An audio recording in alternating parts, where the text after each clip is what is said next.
안녕하세요. 성문교회 이제 새롭게 부임하게 되어 다음 세대와 유년부 또 이제 홀리 브릿지를 섬기게 된 이예균 목사입니다. 제 이름은 흔하지도 않고 발음으로 구분도 어렵습니다. 특히 전화로 할 때에는 한 번에 알아듣는 것이 불가능하더라고요. 그래서 제 이름은 예절 예자에다가 균등할 균자입니다. 그래서 누구에게나 예의 바르게 행동하라라는 뜻으로 지어졌습니다. 그래서 앞으로 잘 기억해 주시고 서로 마주칠 때 반갑게 기쁘게 인사했으면 좋겠습니다. 여러분들은 혹시 관종이라는 단어를 알고 계신가요? 들어보신 적 있으신가요? 주식 하시는 분들은 이제 관심 종목이라는 뜻의 관종을 떠올릴 것 같습니다. 근데 오늘 말씀드리는 의미는 아닙니다. 갑자기 속으로 태정태세 문단세 이렇게 외우시는 분 있는데 아무리 외워봐도 조선시대에 관종은 없었습니다. 관종은 이제 요즘 친구들이 쓰는 말입니다. 여러분들이 이제 관종이 무엇인지 알고 있다면, 그 뜻을 알고 있다면 여러분들은 요즘 사람인 겁니다. 여러분들이 이제 젊게 사시는 것입니다.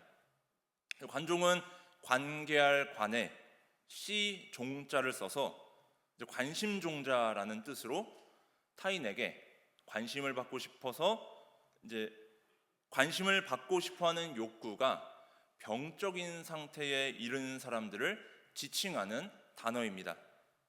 일반적으로 관종이라는 말을 사용할 때는 약간 부정적인 의미를 담아서 사용하게 됩니다.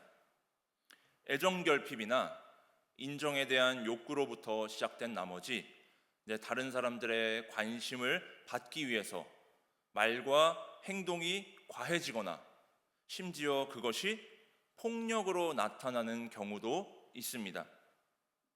SNS나 영상을 통해서 자기 자신을 과도하게 노출시키면서 사람들의 적극적인 반응을 즐기는 사람들을 우리는 관종이라고 하기도 합니다. 오늘 우리가 읽은 사도행전 말씀에서도 관종이 있습니다. 부정적인 의미로서의 관종은 아니지만 많은 사람들 앞에서 나를 봐달라, 나를 주목하여 보라 라고 외친 사람이 있습니다. 오늘 우리가 함께 읽은 말씀은 사도행전에 기록되어 있습니다. 사도행전은 누가 썼나요? 맞습니다. 누가가 썼습니다. 사도행전을 기록했던 누가가 이제 사도행전 앞에 기록한 성경이 있습니다. 그것이 누가복음입니다. 이렇게 누가가 기록한 누가복음과 사도행전에 중요한 기준이 되는 사건이 하나 있습니다. 그것은 바로 예수님의 부활입니다. 누가복음은 예수님의 부활까지 기록이 되어 있습니다. 그리고 이어서 사도행전은 예수님의 부활부터 기록이 되어 있습니다. 그래서 우리가 눈여겨보아야 할 것은 누가복음을 포함한 사복음서에서 나타나는 예수님의 제자들의 모습과 그 예수님의 부활 이후에 그 사도행전에서 나타나는 제자들의 모습에 차이가 있다는 것입니다. 그 차이가 무엇인지 염두하고 오늘의 말씀을 살펴보면 더 유익할 것 같습니다. 오늘 본문을 보면 베드로와 요한이 제9시, 이제 오늘날의 시간으로 오후 3시쯤 되자 기도하기 위해서 성전으로 올라가고 있었습니다. 유대인들은 제6시, 제9시, 제3시 이렇게 오늘날의 시간으로 오전 9시, 낮 12시, 그리고 오후 3시 하루에 3번 시간을 정해놓고 기도를 합니다. 이것은 구약시대로부터 이어져 오던 유대인들의 종교적인 관습입니다. 시편에서 다윗의 고백을 보면 다윗도 하루에 3번 시간을 정해놓고 기도하였습니다. 시편 55편 17절에서 보면 저녁과 아침과 정오에 내가 근심하여 탄식하리니 여호와께서 내 소리를 들으시리로다라는 말씀을 우리가 살펴볼 수 있습니다. 또 우리가 잘 아시다시피 다니엘이 하루 3번 시간을 정해놓고 성전을 향하여 창문을 열고 기도하는 것이 또 그의 올무가 되어서 사자굴에 던져지기도 합니다. 이처럼 유대 지역에서는 하루 3번 해가 뜰 때, 그리고 해가 중천에 있을 때, 또 해가 질 때 시간을 정해놓고 기도하는 종교적인 문화가 있었습니다. 오늘 말씀에서도 예수님의 제자 베드로와 요한이 시간이 되자 기도하기 위해서 성전에 올라가고 있었습니다. 이 두 사람이 성전을 향하여서 올라가던 중 한 사람을 만나게 됩니다. 성경의 표현으로는 나면서 못 걷게 된 이입니다. 성경에서는 이 사람의 나이가 40여 세쯤 된다고 사도행전 4장 22절에 기록되어 있습니다. 오늘 우리가 보는 나면서 못 걷게 된 이는 성전에 오고 가는 사람들에게 구걸을 하면서 40여 년이라는 긴 세월을 살아왔습니다. 성전에 사람들이 오는 시간이 아닌 다른 시간에, 그 길가에 많은 사람들이 있지 않은 그 다른 시간에는 또 다른 곳에서, 사람들이 모이는 장소에서 구걸을 하면서 지냈을 것입니다. 시간이 되자 대부분의 사람들은 기도하기 위해서 성전에 오지만 이 사람은 구걸을 하기 위해서 성전 문 앞으로 오는 사람인 것입니다. 자신의 일평생에 걸어본 적 없기 때문에 자신의 힘으로 할 수 있는 것은 아무것도 없었습니다. 성전을 향하여 올라가는 길목에서 구걸을 할 수 있었던 것도 다른 사람들이 도와주어서 자리를 이동할 수 있었기 때문에 가능하였습니다. 그래도 걷지 못하는 몸을 가졌음에도 불구하고 40년이라는 그 짧지 않은 긴 세월을 버틸 수 있었던 것은 다른 사람들의 도움이 있었기 때문일 것입니다. 하지만 그에게 40년이라는 물리적인 시간과 그 수많은 시간 동안 스쳐 지나가며 만났던 사람들, 특히 여호와 하나님께 기도하기 위해서 때마다 시마다 성전을 드나드는 사람들을 마주쳤음에도 불구하고 그의 육체의 문제, 나면서 지니고 있었던 육체의 장애는 해결되지 않았습니다. 당시 유대인들의 종교적인 인식 속에서 선천적인 육체의 장애를 가지고 있는 사람은 하나님께 죄의 형벌을 받은 것이라 여겼습니다. 우리가 잘 아는 실로암 사건에서도 당시 신체적인 장애에 대한 사람들의 인식을 살펴볼 수가 있습니다. 요한복음 9장 2절의 기록을 살펴보면은 요한복음 9장 2절입니다. 제자들이 물어 이르되 랍비여 이 사람이 맹인으로 난 것이 누구의 죄로 인함이니이까 자기니이까 그의 부모니이까. 맹인 한 사람을 두고 사람들은 예수님께 물어봅니다. 이 사람이 맹인된 것은 자신의 죄 때문입니까? 혹은 그를 낳아준 그의 부모의 죄 때문입니까? 이에 예수님께서는 누구의 죄로 인한 것이 아니라 그에게서 하나님이 하시는 일을 나타내고자 하심이라 라고 말씀하여 주십니다. 우리는 이 말씀을 통해서 당시에 그 육체의 질병을, 육체의 장애를 가지고 있는 사람들에 대한 유대인들의 인식을 살펴볼 수 있었습니다. 이처럼 40여 년 평생 걸어본 적 없는 사람은 자신의 육체적인 장애뿐만이 아니라 사회적으로도 하나님께 징벌을 받은 죄인이라는 시선을 받고 있었습니다. 자신이 소속된 유대 사회 안에서도 죄인이라는 프레임이 씌워진 것입니다. 이처럼 아무런 힘도 능력도 지지해주는 사람도 없었던 이 사람은 성전 미문에 앉아서 성전을 드나드는 사람들이 베풀어주는 금전적인 도움으로 겨우겨우 40년이라는 시간을 버티고 있었습니다. 이것은 곧 나의 이야기가 될 수 있습니다.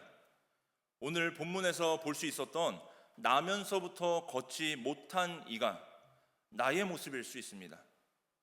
내가 여호와 하나님을 바로 알고 또한 그의 말씀에 따라 올바른 신앙의 가치관을 가지고 세상을 살아가는데 이제 평생 따라다니는 어려움이 있을 수 있습니다. 혹은 주변 환경 속에서 나의 구별된 신앙을 방해하는 장애물들이 있을 수 있습니다. 여러분들은 이제 나의 구별된 거룩한 신앙생활을 하는데 방해되는 어려움이나 장애물들을 극복했었던 경험이 있으신가요? 그때 그 문제를, 장애들을 쉽게 해결할 수 있었나요? 그동안 많은 시간과 공을 들였지만 사라지지 않는 문제들이 있습니다. 나의 신앙생활을 방해하는 막연한 근심과 걱정이 있다면 그것은 문제가 됩니다. 이 땅에서 그리스도의 제자로 살아가는데 방해하는 요소들이 있다면 그것은 아직 해결되지 않은 신앙생활의 장애물입니다. 또한 내 안에 그리스도인답지 못한 모습들, 혈기나 육체의 정욕, 또한 음란이 아직 내게 있다면 그것은 나의 신앙생활을 하는데 아직 해결되지 않은 어려움들입니다. 이런 것들은 쉽게 해결되지 않습니다. 오늘 나면서부터 걷지 못한 이는 40년이라는 세월 동안 해결하지 못한 육체의 문제를 가지고 있었습니다. 우리에게도 아직 해결하지 못한 영적인 문제들과 어려움들이 있습니다. 그럼 우리는 어떻게 하면 해결할 수 있을까요? 어떻게 하면 나도 정말 솜털과 같은 마음으로 또 날아갈 것만 같은 기분으로 기쁘고 즐겁게 신앙생활을 할 수 있을까요? 오늘 이 말씀 가운데 그 답을 어렵지 않게 찾아내실 줄을 확신합니다. 오늘 말씀으로 돌아가면은 이제 성전의 미문 앞에서 구걸을 하고 있는 이 사람의 눈앞에 예수님의 제자인 베드로와 요한이 지나갑니다. 그리고 지난 40여 년간 평생에 걸쳐서 했던 그 일을 베드로와 요한 앞에서도 합니다. 그것이 무엇일까요? 바로 구걸입니다. 나면서부터 걷지 못한 자는 늘 하던 대로 베드로와 요한에게도 구걸을 하였습니다. 이때에 예수님의 제자 베드로가 관종짓을 합니다. 마치 관심을 갈망하는 것처럼 행동합니다. 오늘 본문 4절에 베드로가 요한과 더불어 주목하여 이르되 우리를 보라라고 외칩니다. 베드로가 나면서 걷지 못한 자에게 그리고 주변을 지나다니는 사람들 모두에게 우리들 좀 봐줘, 우리를 좀 한번 주목해봐 라고 외치고 있습니다. 성전 미문 앞에서 이 일이 벌어지고 있을 때에 많은 사람들이 그 시간에 맞추어 기도를 하기 위해서 성전을 향하여 올라가기도 하였고 또 기도가 끝나고 내려오는 사람들도 많이 있었을 것입니다. 그 자리에서 베드로가 외쳤던 우리를 좀 보라, 우리를 좀 주목해보라 라는 외침은 많은 사람들의 눈과 귀를 주목시키기에 충분했을 것입니다. 주변 사람들의 이목이 집중되자 베드로가 외칩니다. 6절에 내게 은과 금은 없거니와 내게 있는 이것을 내게 주노니 나사렛 예수 그리스도의 이름으로 일어나 걸으라 하고, 이것이 베드로가 나 좀 보라, 우리를 좀 주목해 보라 라고 외친 이유입니다. 내 안에 나사렛 예수 그리스도가 있기 때문에 그분을 드러내기 위해서 베드로가 많은 사람들 앞에서 관종짓을 하였습니다. 자신의 욕망이나 욕구 혹은 소유에 대한 과시 혹은 애정결핍으로 인한 관종짓을 하는 것이 아니라 내 안에 있는 예수 그리스도를 드러내기 위해서 내가 가지고 있는 나사렛 예수 그리스도의 이름을 전하기 위해서 많은 사람들 앞에서 관종처럼 행동을 하였습니다. 우리는 어떻습니까? 주변 사람들로부터 관심이 부담스럽지 않으십니까? 혹시 내가 그리스도 예수의 이름을 품고 있는 사람이라는 것을 숨기고 계시지는 않습니까? 때로는 내가 그리스도인이라는 것이 드러나지 않았으면 이렇게 하지는 않으신가요? 저도 이번에 이제 사역지를 옮기면서 이사를 준비하였습니다. 제 생애 첫 이사였습니다. 여기저기 이제 집도 보러 다니면서 많은 사람들을 만나고 또 저희 집에 있었던 뭐 정수기, 인터넷, 인덕션 뭐 이런 제품들을 이제 이전 설치해야 되지 않습니까? 그래서 저희 집에 방문해 주시는 분들도 많이 있었습니다. 그러면서 이렇게 만나는 분들이랑 뭐 이런저런 뭐 얘기를 하는데 종종 조심스럽게 혹시 목사님이세요? 라고 물어봅니다. 그러면 이게 뭐 엄청 부끄럽거나 막 창피하고 이런 건 아닌데 그냥 몰랐으면 좋았을 것을 이라는 생각을 하게 됩니다. 나중에 이제 여기저기 이 양천구 목동 이 지역에 집을 보러 다니면 이제 아예 이렇게 소개합니다. 여기 목사님이셔.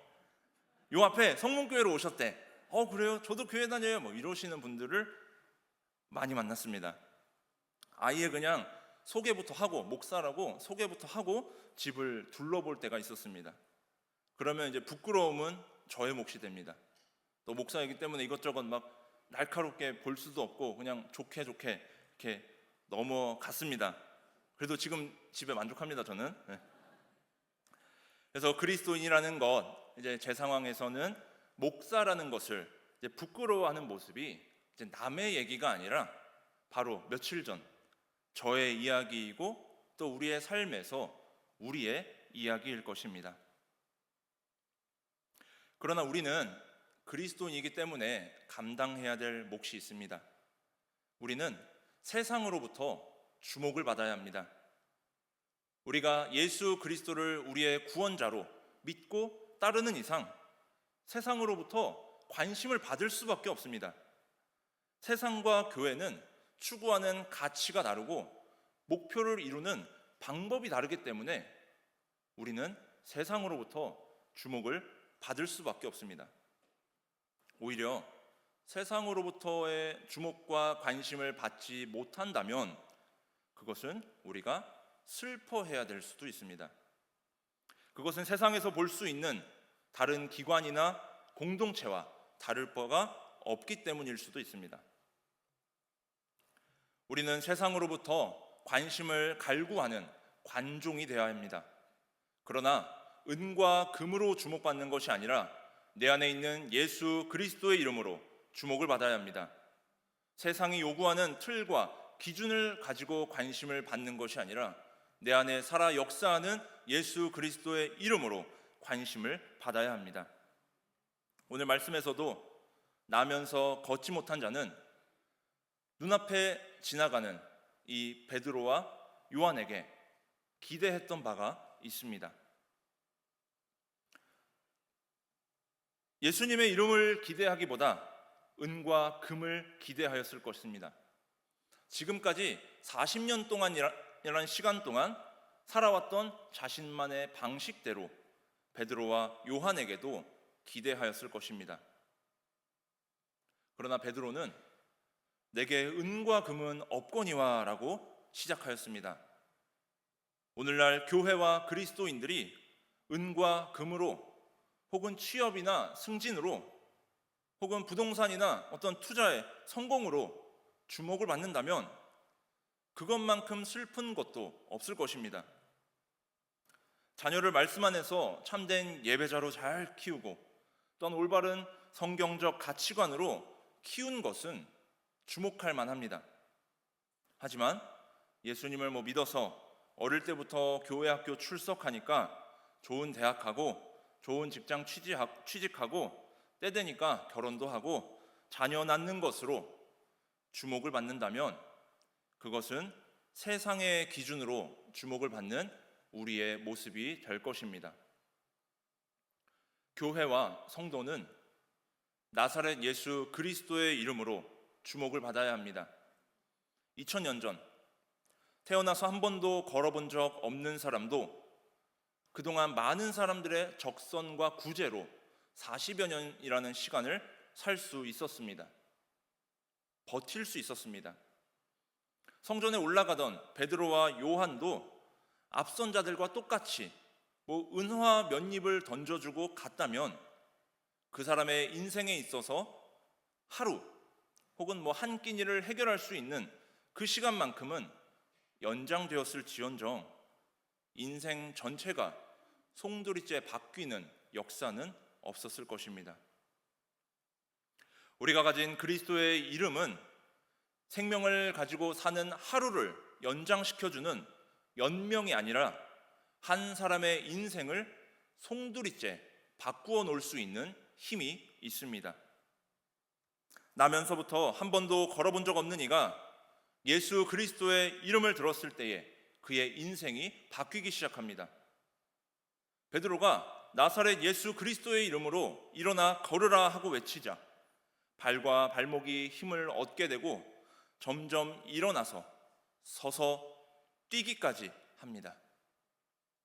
그리고 신체의 모든 기능이 회복되고 결국에 성전을 들어가기도 하고 나오기도 하면서 하나님을 찬양하게 됩니다. 이 모든 일들은 이 주변에 주목했던 자들이 다 지켜보고 있는 상황입니다. 나의 슬픔을 주가 기쁨으로 변화시키시네. 잠잠할 수 없네. 기뻐 춤추며 찬양해. 그리스도의 이름은 인생을 변화시킵니다. 잠잠했던 인생이 별 볼 일 없던 인생이 하나님을 기뻐하고 찬양하는 인생이 됩니다. 이처럼 예수 그리스도의 이름은 인간의 본래의 기능을 회복시킵니다. 인간의 본래의 목적과 기능이 무엇입니까? 우리의 본래의 목적은 하나님을 예배함으로 영광 돌리고 또한 하나님을 찬양함으로 그분께만 영광을 돌리는 것입니다. 또한 하나님과의 깊은 교제 가운데 그분과 함께하는 것을 즐거워하는 것입니다. 수요 예배 가운데 오신 여러분, 또한 여기까지 나아오신 분들, 또 지금 이 시간에도 유튜브로 볼 게 얼마나 많은데 굳이 성문교회 수요 예배를 라이브로, 그것도 이혜균 목사가 설교하는데 찾아서 보시는 분들은 그리스도의 이름을 받은 자들이 아니라 그리스도의 이름을 주는 자들입니다. 오늘 말씀 속에서도 그리스도의 이름에 대하여서 주는 자가 있고 또 받는 자가 있습니다. 선포하는 자가 있고 듣는 자가 있습니다. 그리스도의 이름을 받아 육체의 기능과 영적 기능들이 회복된 사람이 있습니다. 그리고 그 사람에게 그리스도의 이름을 전해준 사람이 있습니다. 이제 우리가 그리스도의 이름을 전해주는 자가 되어야 합니다. 이전까지 우리는 그리스도의 이름을, 그 능력을 받는 자, 듣는 자였습니다. 받기만 하는 사람이었습니다. 그리스도의 이름을, 그 은혜를 받기만 했던 우리들이 이제는 그 이름을 전하는 자, 또 세상 가운데 선포하는 자로 거듭나야 할 것입니다. 우리가 은과 금이 아닌 나사렛 예수 그리스도의 이름을 전해줄 때에 그리스도의 이름을 받는 자는 인간의 본래의 기능, 하나님께서 지으신 그 본래의 기능이 회복되는 것을 볼 수 있었습니다. 오늘 사건, 이 사도행전 이전의 베드로는 할 수 없었습니다. 누가복음의 베드로는 할 수 없었습니다. 오히려 그리스도의 제자라는 것, 나사렛 예수를 추종한다는 것을 부끄러워하였던, 혹 더 나아가서 부인했던 베드로였습니다. 하지만 예수 그리스도의 부활 이후에 사도행전의 베드로는 예수 그리스도의 이름을 부끄러워하지 않았습니다. 많은 사람들이 보는 앞에서 마치 관종처럼 그리스도의 이름을 담대하게 선포하였습니다. 말씀을 맺겠습니다. 오늘 예배하는 우리에게도 예수 그리스도의 이름으로 우리의 본래의 기능이 회복되기를 소망합니다.